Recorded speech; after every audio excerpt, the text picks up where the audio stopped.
You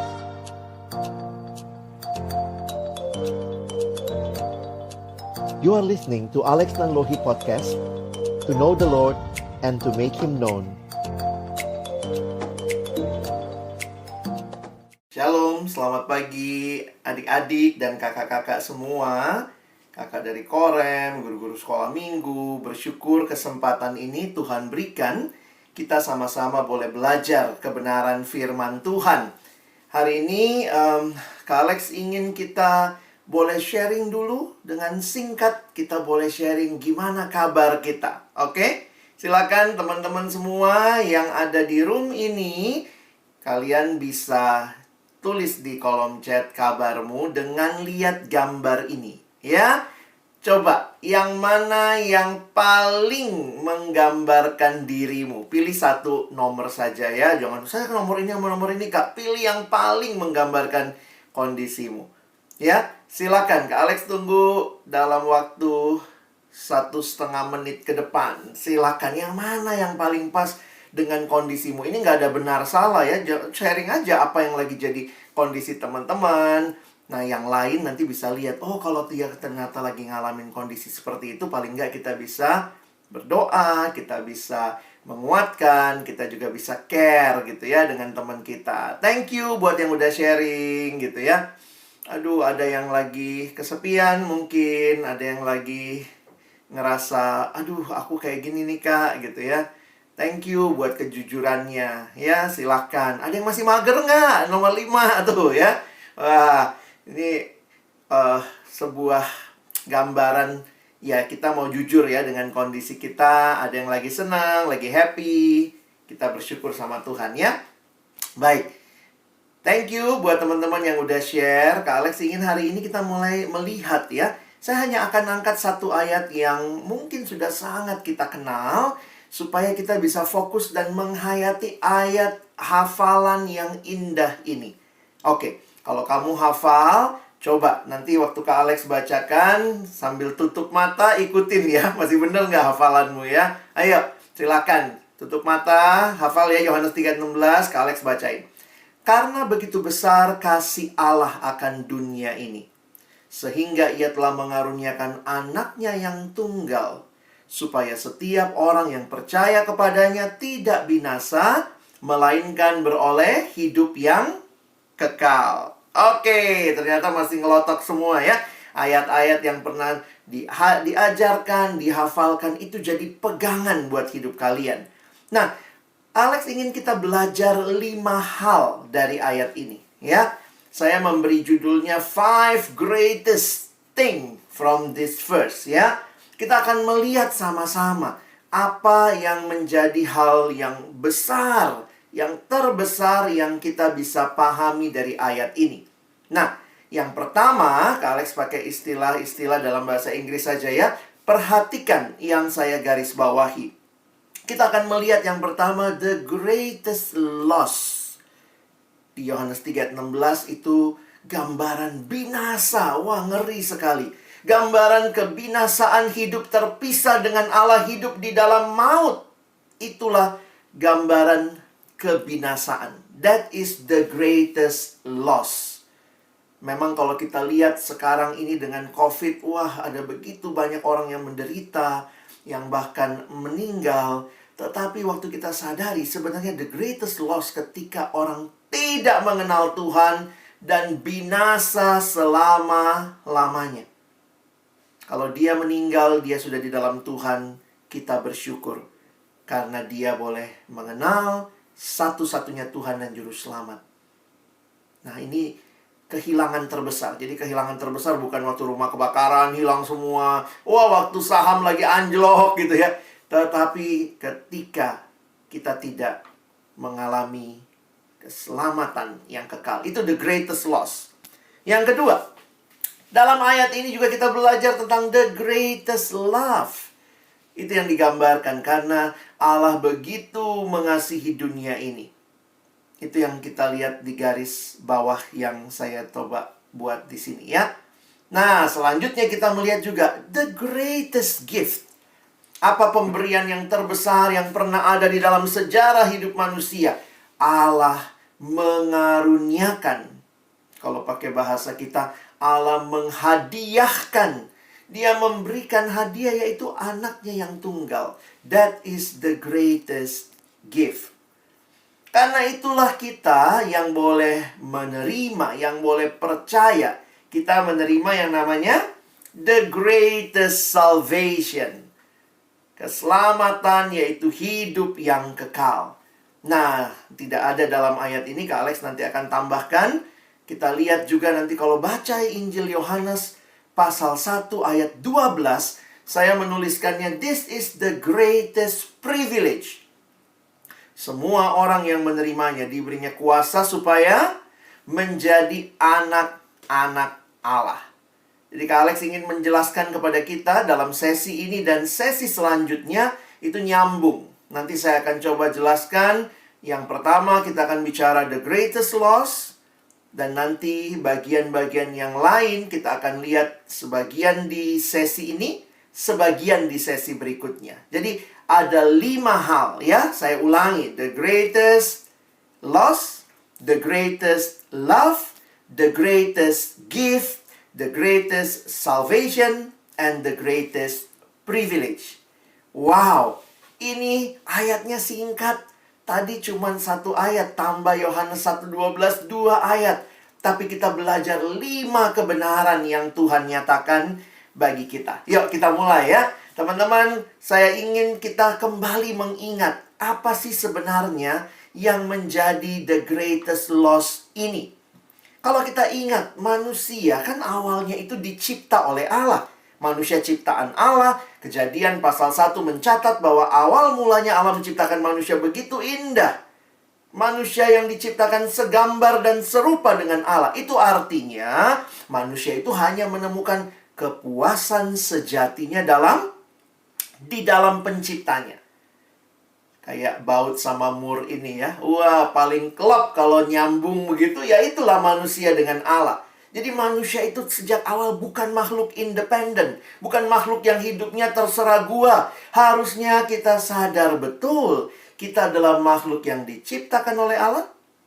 Dan karena kita diciptakan oleh Allah, maka kepuasan sejati kita hanya di dalam Tuhan.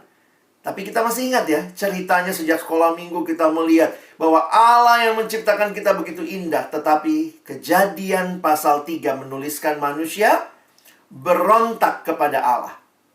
Nah, jadi disitulah kalau kita melihat awal dosa di Alkitab ada banyak penggambaran. Salah satunya yang Kak Alex mau angkat hari ini adalah kata hamartia. Jadi dosa itu bicara pelanggaran, dosa itu bicara ketidakbenaran, ketidakkudusan. Tapi satu istilah yang Alkitab gunakan untuk dosa adalah hamartia.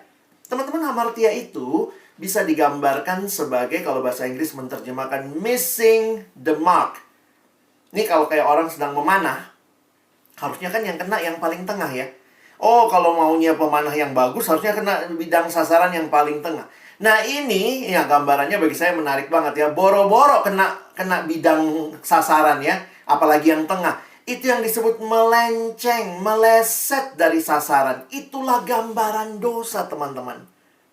Ingat ya, Allah ciptakan manusia supaya manusia menemukan kepuasan di dalam Tuhan. Allah menciptakan manusia supaya manusia bisa mengasihi sesama. Allah menciptakan manusia supaya manusia bisa memelihara alam. Missing the mark, tidak mencapai sasaran. Harusnya Allah dimuliakan, malah manusia lari dari Allah. Harusnya sesama dikasihi, tetapi lihat dalam dosa, manusia justru.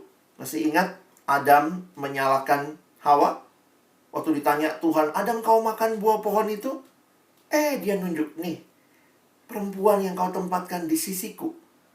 Sampai Kejadian 4 mencatat seorang kakak, seorang abang, seorang koko tega bunuh adiknya sendiri. Lihatlah, inilah manusia yang harusnya diciptakan untuk menikmati kepuasan dalam Allah, meleset dari sasaran. Makanya kalau kita perhatikan, yuk kita lihat hidup kita ya. Kadang-kadang kalau dengar firman Tuhan jangan pikir, oh iya tuh, iya emang buat dia tuh ayat. Oh memang tuh dia yang paling berdosa. Kak Alex ingin kita belajar lihat diri kita.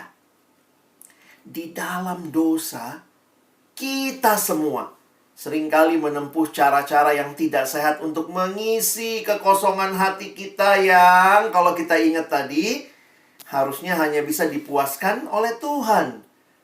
Jadi dosa bukan sekadar melanggar perintah Allah, tetapi sebenarnya ini masalah hati, bukan cuma masalah hukum. Yang terbesar adalah kehilangan ketika hati manusia yang harusnya bisa dipuaskan oleh Allah mencari hal lain yang memuaskan baginya. Karena itu dosa bisa digambarkan adalah ketika manusia cari kepuasan di luar Tuhan. Jadi dosa itu real, teman-teman ya. Di dalam diri kita, coba telisik lagi hati kita. Aduh, kenapa ya saya cari-cari yang bukan Tuhan? Wah, ketika manusia merasa itu yang dia butuhkan dan ternyata itu bahkan tidak memuliakan Tuhan. Karena itu seorang teolog ya bernama John Piper, dia memberikan definisi dosa dari pemahaman ini dengan kalimat yang sederhana. Sin is what you do when your heart is not satisfied with God. Kadang-kadang kan kita cuma lihat, wah dia nyontek kak, dia gini kak, dia gitu kak. Kadang-kadang kita bicara dosa, kita lihatnya kelakuan, perbuatannya. Tetapi waktu saya pelajari ini, iya ya, Alkitab tidak hanya mengatakan itu teman-teman. Tetapi bicara ketika manusia yang harusnya bisa dipuaskan oleh Allah, hatinya cari kepuasan dari yang lain. Dosa masalah hati. Sebelum kalau hatinya busuk, jauh dari Tuhan, jangan heran perbuatannya muncul. Perbuatan yang menunjukkan dia tidak cari Tuhan. Jadi ini satu pemahaman yang menarik untuk kita perhatikan ya. Mungkin kalau selama ini kita ngerti dosa tuh kamu melanggar hukum Allah. Betul. Tapi dosa juga adalah ketika kamu hati yang harusnya menyembah Allah. Hati yang harusnya memuliakan Allah. Hati yang harusnya puas dengan Allah. Ternyata hati itu mencari hal yang lain. Siapa fokusnya? Aku. Harusnya kalau kita ciptaan Allah, Allah ciptakan kita bagi dirinya. Fokusnya harusnya siapa? Dia. Tapi dalam dosa manusia fokusnya aku, begitu ya. How do you spell sin? Sin itu S-I-N. Ada yang bilang, what is sin? Wah, ini permainan kata dalam bahasa Inggris ya. Sin is the I in the center. Aku. Yang paling penting aku puas, aku senang, aku untung, aku aman. Akulah segala-galanya. Boro-boro Tuhan. Boro-boro sesama. I am everything. Akulah segala-galanya. Tidak heran ketika manusia di dalam dosa. Ini real sekali. Dosa itu membelenggu manusia. Manusia terikat di dalam dosa. Dosa itu sifatnya membelenggu. Kalian pernah lihat lumpur hidup nggak? Wah, baca di komik-komik atau lihat di film ya. Orang yang terjebak di lumpur hidup. Atau itu ya, sinking sand gitu ya. Makin bergerak, makin dalam dia masuk. Makin bergerak, makin dalam dia masuk. Itu gambaran dosa yang membelenggu. Sehingga banyak orang berpikir, oh saya bebas melakukan dosa. Wah, gue bebas nyontek. Guru gue nggak tahu. Gue bebas nonton film-film. Wah, gue bebas. Nggak ada yang lihat. Papa mama nggak tahu. Tapi itu bukan kebebasan, teman-teman. Itu keterikatan. Ya. Ada yang mulai remaja. Wah, gue udah remaja nih. Udah masuk SMP. Wah, SMP 1 naik SMP 2. Wah, gue mau coba rokok. Wah, kamu pikir kamu bebas? Rokok akhirnya membelenggu. Mau coba minuman keras. Wah, coba-coba awalnya lama-lama dibelenggu. Jadi bukan kebebasan. Itulah yang dosa sedang tawarkan. Cari kepuasan di luar Tuhan. Ada yang akhirnya terikat sama judi, sama narkoba. Ngeri sekali. Itu bukan kebebasan, teman-teman. Dan banyak hal juga yang terjadi di hidup kita ya. Kak Alex tidak bisa tutup mata. Kita mungkin juga dari latar belakang keluarga yang beda-beda. Ada yang mungkin juga anak-anak yang melihat orang tua yang berantem, yang cekcok tiap hari. Memang sedih ya ketika orang tua mengalami pergumulan, konflik. Biasanya yang jadi korban anak ya. Dan tidak sedikit kehidupan keluarga yang juga harus berpisah. Sehingga ini bagi saya juga ya, saya ketemu beberapa anak remaja yang marah sekali, dendam, akar pahit. Nah, ini juga ya, hal-hal yang sebenarnya begitu menyedihkan. Ya, Kak Alex harus katakan dengan jujur, ini terjadi banyak juga. Mungkin kamu nggak alami, tapi mungkin temanmu di sekitarmu. Minggu ini ada yang DM Kak Alex di Instagram. Kalimatnya cuman begini, saya mau bunuh diri aja, Kak. Gue udah capek sama semua ini. Dia beberapa kali sharing bagaimana dia tertekan dengan keluarganya, dengan orang tuanya. Dan dia selalu di rumah dibanding-bandingkan, dia direndahkan. Dan anaknya memang kayaknya punya depresi ya teman-teman ya. Jadi akhirnya tuh dibandingin, kamu tuh depresi mulu, kamu sih. Jadi akhirnya bukannya ditolong oleh keluarganya, orang yang dia harapkan bisa menerima dia. Dan akhirnya muncul akar pahit. Dan akar pahit ini ya, itu yang Kak Alex sedih ya. Kamu adalah remaja yang sudah kenal Tuhan Yesus. Kamu remaja yang harusnya bawa pergumulanmu ke Tuhan Yesus. Kak Alex nggak bilang ini mudah ya. Tapi selalu ada jalan keluar. Akhirnya saya cuma tulis gini. Ingat baik-baik. Tuhan mengasihimu. Bunuh diri bukan pilihan.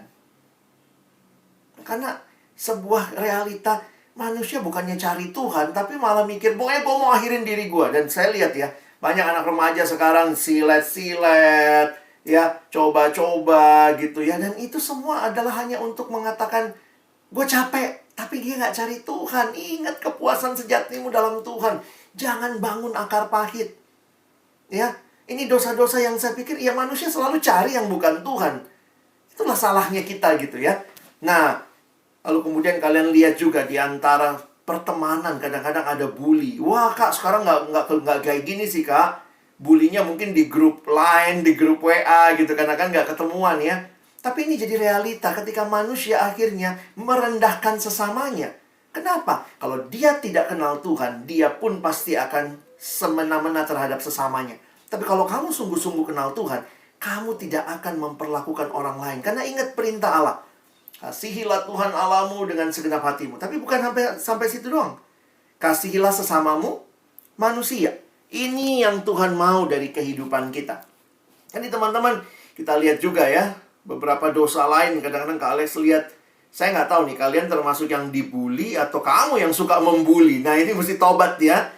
Ayo, jangan hidup di dalam hal merendahkan orang lain. Bully itu kan kita merendahkan orang lain. Ya. Nah, lalu lihat lagi. Di dalam realita manusia dalam dosa kadang suka bohong. Wah, kebohongan mungkin terjadi. Kebohongan ini dengan berbagai bentuk. Kadang-kadang gitu ya. Bohong sama orang tua, bohong sama teman. Ya, dan ingat, semua kebohongan kita sebenarnya kebohongan di hadapan Tuhan. Di dalam sekolah kita belajar, mungkin juga ada kebohongan-kebohongan yang masih jadi bagian yang kita lakukan. Sekarang dengan online begini pun banyak yang suka bohong gitu ya. Bisa gampang sekali gitu. Ambil jawaban, searching di mana, dijawab seolah-olah dia yang tahu. Jadi sebenarnya hal-hal seperti ini jadi realita kehidupan yang mengerikan bagi juga orang-orang muda. Sin is real. Itu tema kita.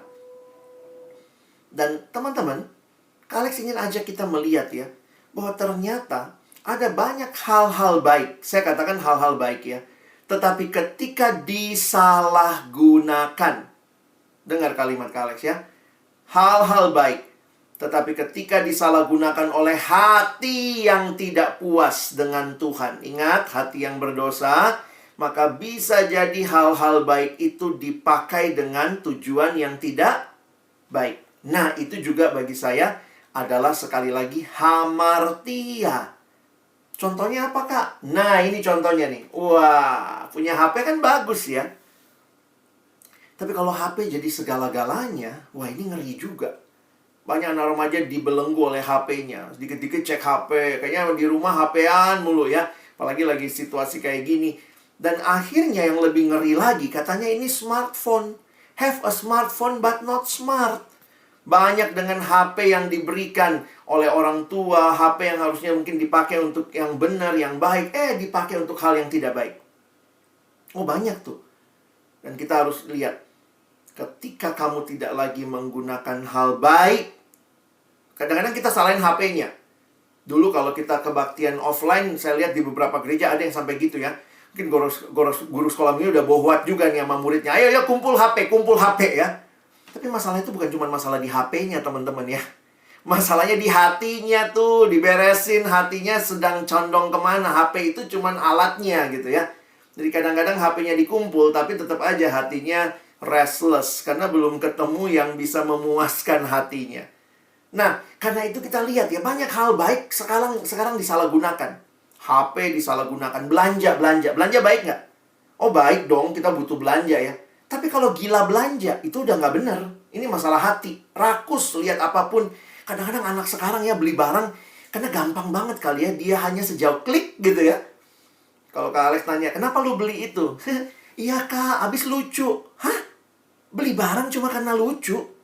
Terus habis lu beli, lu ketawa-ketawa?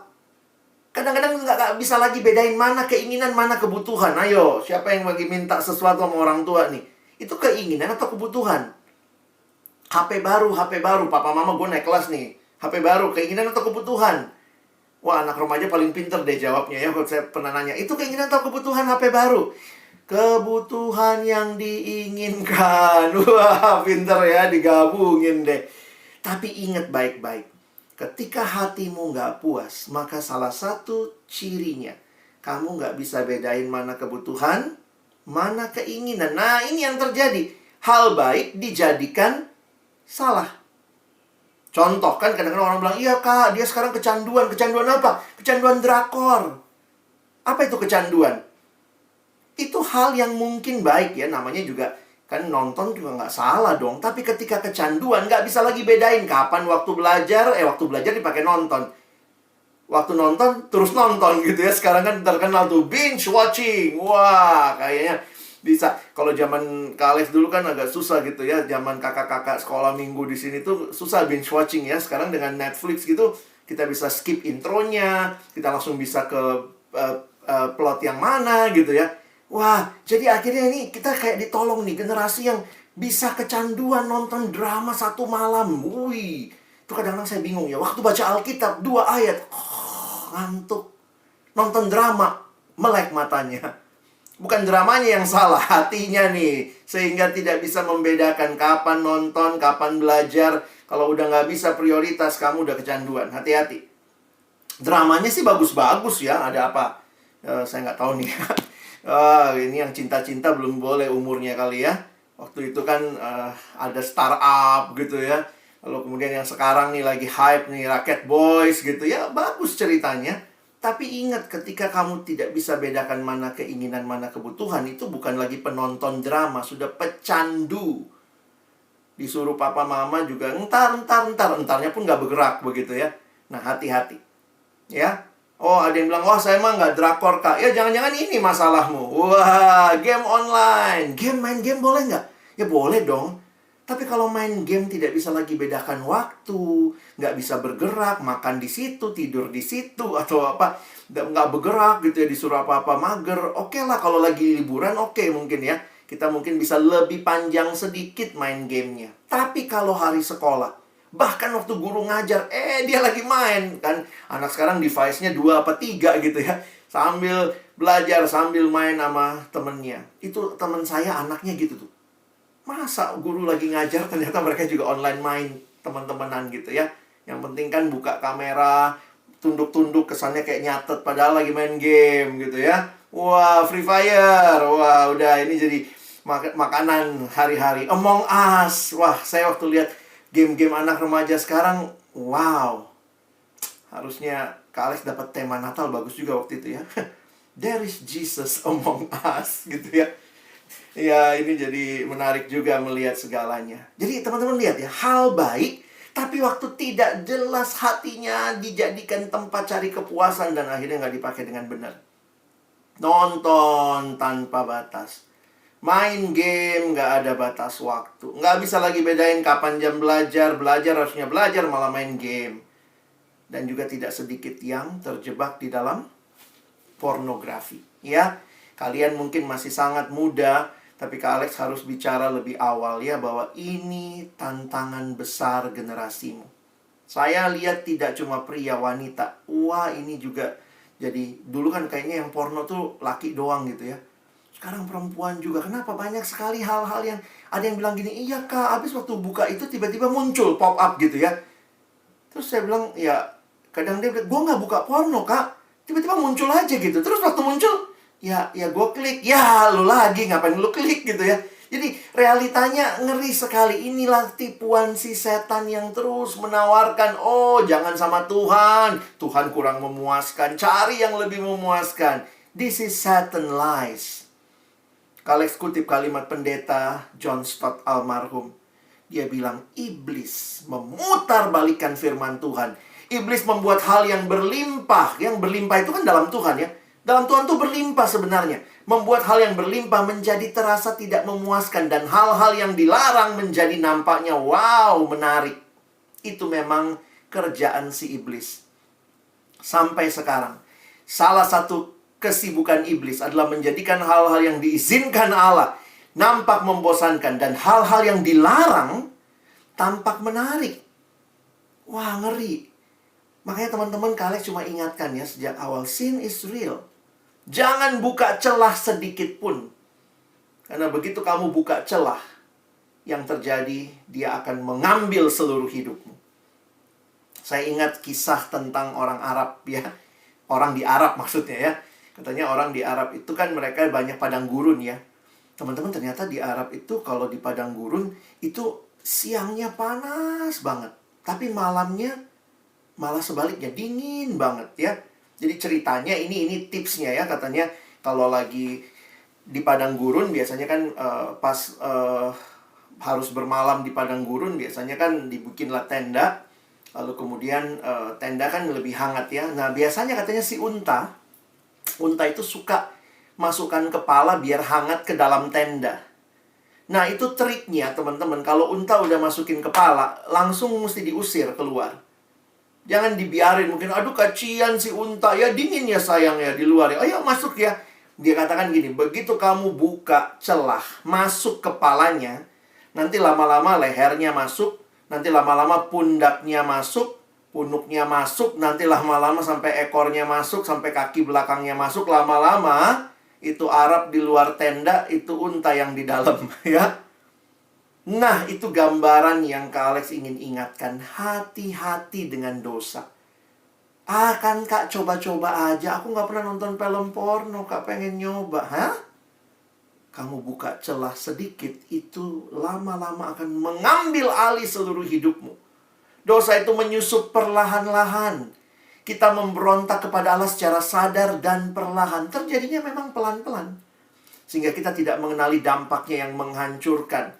Dan begitu dia mengambil alih hidupmu, lihat ini yang terjadi. Kehilangan rasa hormat terhadap diri sendiri, kehilangan kemampuan berpikir sehat. Siapa yang nggak tahu sih rokok itu merusak kesehatan? Tapi kayak udah nggak bisa mikir gitu ya. Apa nggak jelas tulisan di sampingnya, rokok dapat menyebabkan segala macam gitu ya. Kemampuan berpikir sehat nggak punya, tidak punya kemampuan berkata jujur, suka bohong akhirnya. Saya ingat seorang remaja gitu, ketangkep mamanya. Ini film porno siapa? Kenapa ada di laptop kamu? Terus bilangnya, nggak tahu tuh mah. Siapa ya? Siapa ya yang install di situ? Berkata jujur tidak bisa lagi. Tetapi makanya ingat, dosa selalu ngikat ke dosa lain. Akhirnya bohong, ngikat lagi bohong. Mungkin punya papa. Kurang ajar juga ya nyalahin orang lain ya. Padahal itu yang kamu download. Jadi dosa itu selalu ngikat kamu. Kehilangan kemampuan untuk memberi, kehilangan kemampuan untuk mengasihi, kehilangan kemampuan hidup kudus. Tidak heran Alkitab dengan jelas mengatakan apa? Dosa, upahnya adalah maut. This is the greatest loss. Wah, kita pikir binasa. Aduh, katanya cuma satu, binasa. Binasa itu apa? Maut. Terpisah dengan Allah selama-lamanya. Ini realita hidup yang Alkitab berikan gambarannya kepada kita. Teman-teman, jangan main-main dengan dosa. Selesaikan dosamu. Gimana caranya, Kak? Puji Tuhan, Alkitab tidak berhenti sampai di sini saja. Karena ceritanya masih berlanjut bagi setiap kita yang percaya kepada Yesus, Dia menyelesaikan dosa kita. Teman-teman lihat gambar ini ya.